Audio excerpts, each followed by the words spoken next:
Hello everyone, मैं बीना Saini Saini Sanskrit classes में विभक्ति, कारक और उसके चिन्हों के विषय में मैं पहले बता चुकी हूँ। और हमारी जो विभक्तियाँ चल रही हैं जिसके अकॉर्डिंग हम हिंदी से संस्कृत के वाक्य बनाने सीख रहे हैं। प्रथमा, द्वितीया, तृतीया विभक्ति हमारी कंप्लीट हो चुकी हैं। अब हमारी चतुर्थी विभक्ति आज से स्टार्ट हो रही है। चतुर्थी विभक्ति यानी कि संप्रदान कारक, जिसका कारक चिन्ह होता है के लिए। जैसे वह राम के लिए गाय देता है, किसके लिए? राम के लिए। वह मोहन के लिए खाना बनाती है, तो किसके लिए बना रही है खाना? मोहन के लिए। यानी कि कर्ता जिसके लिए कार्य करता है वहां पर हमारी चतुर्थी विभक्ति यानी कि संप्रदान कारक होता है। जिसके लिए कोई कार्य किया जाता है वहां संप्रदान कारक होता है। जैसे मैंने बताया कि माँ बालक के लिए भोजन बनाती है, किसके लिए? बालक के लिए। तो क्या कहेंगे हम? माता बालकाय भोजनम पचती। लेकिन यहाँ पर हमारा के लिए यानी कि संप्रदान कारक का ये चिन्ह नहीं आ रहा है। और तो हम वहां पर कैसे पहचानेंगे कि ये कौन सी विभक्ति है? तो इसके लिए मैंने पहले भी द्वितीय तृतीय में बता चुकी हूँ कौन कौन से ऐसे शब्द होते हैं जिनसे हम पहचान लेंगे कि ये वाली विभक्ति है। तो चतुर्थी विभक्ति में जैसे नमः, स्वस्ति, स्वाहा, स्वधा, अलम, वसत, स्पृह, क्रुद्ध, द्रोह, बहुत सारे ऐसे शब्द हैं जिनके आने पर चतुर्थी विभक्ति लगती है। जैसे फर्स्ट मैंने लिया है नमः, स्वस्ति, स्वाहा, स्वधा, अलम, वश एव गश्च। यानी कि नमः, स्वस्ति, स्वाहा, स्वधा, अलम, वसट के योग से जो वाक्य बनते हैं वहां पर हमारी संप्रदान यानी कि चतुर्थी विभक्ति होती है। पहला वाक्य है हमारा गुरु को नमस्कार। गुरु को नमस्कार। तो गुरु वे नमः। ठीक है, इनका मीनिंग भी हम पहले देख लेंगे। नमः नमस्कार, स्वस्ति कल्याण, स्वाहा समर्पित करना या आहुति देना, स्वधा पितरों को तर्पण करना या जल देना, आलम तृतीय विभक्ति में भी था आलम शब्द, जिसका मतलब था उसमें मना करना। और यहाँ पर चतुर्थी विभक्ति में इसका अर्थ होगा समर्थ या फिर पर्याप्त। वसट आहुति। ठीक है, तो पहला सेंटेंस गुरु को नमस्कार, गुरुवे नमः। सेकंड है प्रजा का कल्याण हो। प्रजा का कल्याण हो। तो प्रजाभ्य स्वस्ति। प्रजाभ्य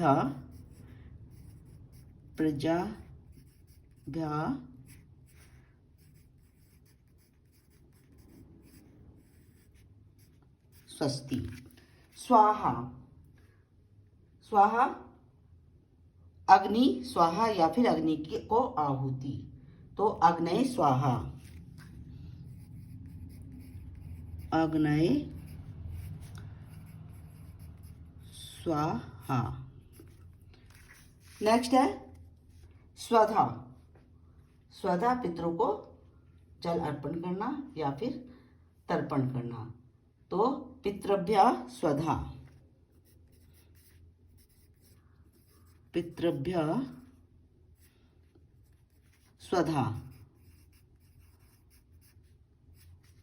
स्वधा। अलम। अलम पर्याप्त या समर्थ। दैत्यों के लिए हरि पर्याप्त है। दैत्यभ्य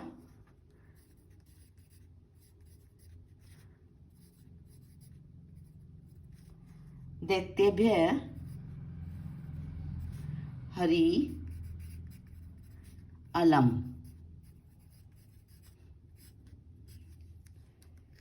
इंद्र के लिए आहुति। इंद्र के लिए आहुति। इंद्राय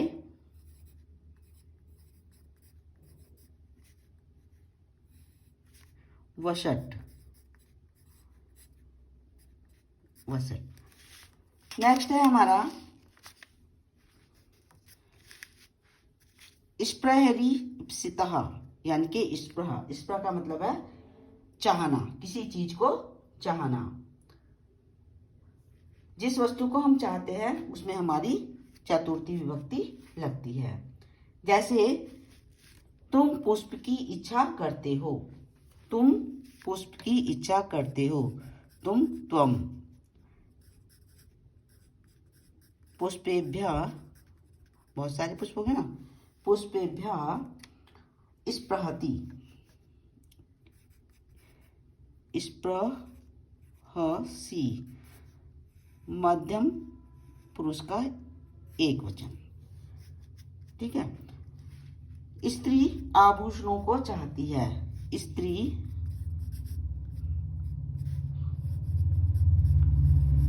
आभूषणेभ्यः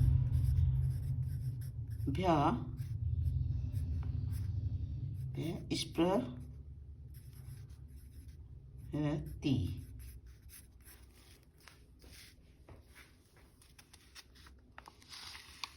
नेक्स्ट है क्रुद्ध, द्वे, ईर्ष्या, असूया अर्थानाम यम प्रति क्रोध है।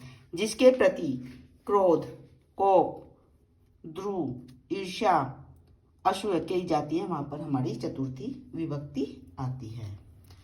क्रुद्ध या कोप, पिता पुत्र पर क्रोध करता है या फिर पिता पुत्र पर कोप करता है, तो पिता जनकः किस पर करता है? पुत्र पर, पुत्राय। क्रुध्यति, क्रुध्यति, या फिर कोप करता है तो कोप्यति।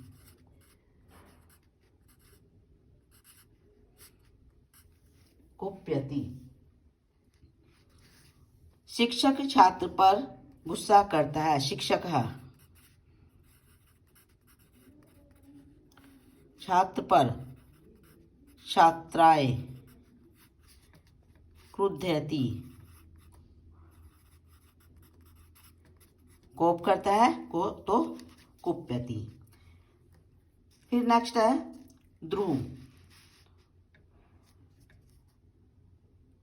ध्रुव, श्याम राम से द्रोह करता है, श्याम राम से द्रोह करता है, तो यहाँ पर हो जाएगा हमारा श्यामः रामाय द्रोहति, श्यामः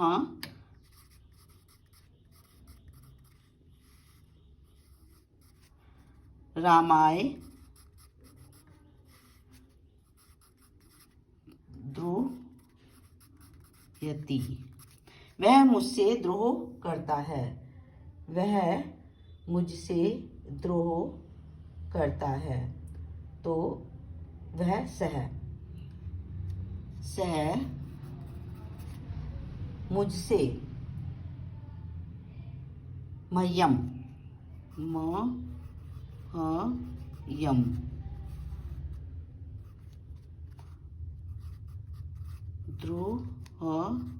द्रोहयति, स मह्यम द्रोहयति। फिर है हमारा ईर्ष्या। अमन कमल से ईर्ष्या करता है, अमन है कमलाय, लाय ईर्ष्यति, ईर्ष्यति। तुम मुझसे ईर्ष्या करते हो, तुम मुझसे ईर्ष्या करते हो, त्वम, मुझसे या उससे सॉरी, तुम तस्मै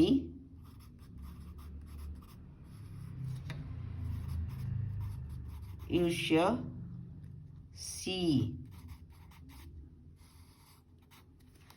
त्वम तस्मै ईर्ष्यसि। समर अमर की निंदा करता है, तो समरः अमराय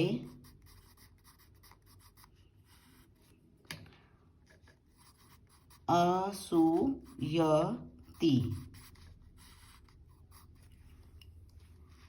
फिर आता है हमारा रुच। रुच का मतलब है अच्छा लगना। रुच धातु के आने पर वाक्य में हमारी चतुर्थी विभक्ति लगती है। जिसको कोई चीज़ पसंद आती है उसमें, जिसको कोई चीज़ पसंद आती है उसमें हमारी चतुर्थी विभक्ति लगती है। राम को लड्डू पसंद है। राम को लड्डू पसंद है तो रामाय, जिसको पसंद है उसमें रामाय मोदकम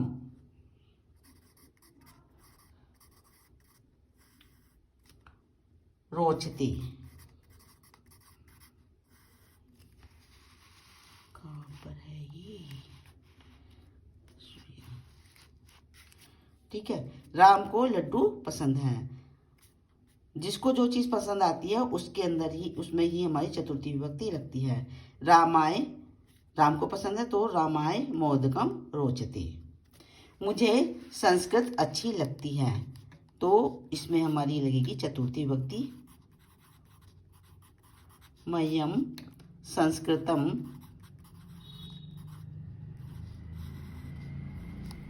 रोचते।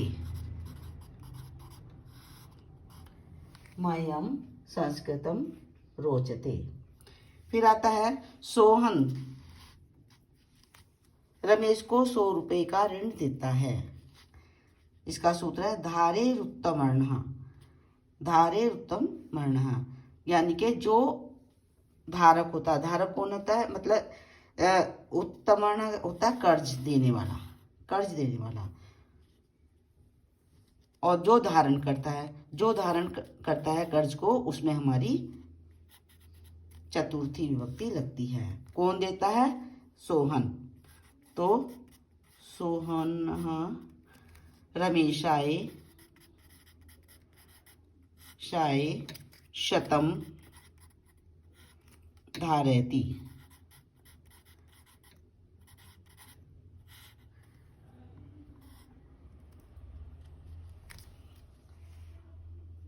ठीक है, सोहन रमेशाय शतम धारयति। जो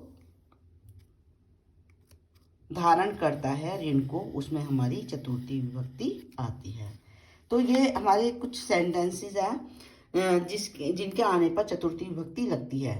कारक चिन्ह से तो पता चल ही जाता है, लेकिन जब ये शब्द हमको याद होंगे, पता होगा कि किसके योग में हमारी चतुर्थी विभक्ति आती है। नमः, स्मृति, स्वस्ति, स्वाहा, स्वधा, अलम, वसट, स्पृह, क्रुद्ध, ध्रुव, ईर्ष्या, असूया, रुच, धारेरुत्तमर्णः यानी कि धारण कर्ज है, ऋण जिसको बोलते हैं हम ऋण के योग में हमारी चतुर्थी विभक्ति होती है। आज हम इतना ही लेंगे, क्योंकि यदि पूरे सेंटेंस कराऊंगी तो वीडियो हमारी ज़्यादा लंबी हो जाएगी। तो इसलिए हम आज का चैप्टर यहीं पर खत्म करते हैं। नेक्स्ट थोड़ा सा रहता है, वो मैं नेक्स्ट वीडियो में समझाऊंगी। स्टूडेंट्स, जब तक आप लोग अच्छे से इनके नियम नहीं पढ़ोगे, नहीं समझोगे, तो मेरी मेहनत भी बेकार जाएगी और जो है आपको कुछ समझ में भी नहीं आएगा। इसलिए इसको समझने के लिए पहले हमें इनके नियम अच्छे से जानना है, पढ़ना है, समझना है। उसके बाद ही हम अपने काम में सफल होंगे। इसलिए प्लीज़ इन सेंटेंस को समझने के लिए जो नियम बताए जा रहे हैं उनको अच्छे से समझो। और यदि कुछ समझ में नहीं आ रहा है तो कमेंट बॉक्स में आप कमेंट डालिए, जिसके अकॉर्डिंग मैं जो है कुछ अच्छा अलग से समझाने की कोशिश करूँगी। आई होप आपको ये सब चीज़ें समझ में आ रही होंगी। इसी के साथ ये चैप्टर मैं यहीं पर क्लोज करती हूँ। नेक्स्ट चैप्टर में आगे के जो है शब्दों को समझाऊंगी। और मेरे जो चैनल है उसको आप सब्सक्राइब कीजिए, लाइक कीजिए, शेयर कीजिए। प्लीज़, मैं हर बार बोलती हूँ लेकिन कोई रेस्पॉन्स मुझे नहीं मिल रहा है, जिससे मुझे थोड़ी सी जो है परेशानी हो रही है।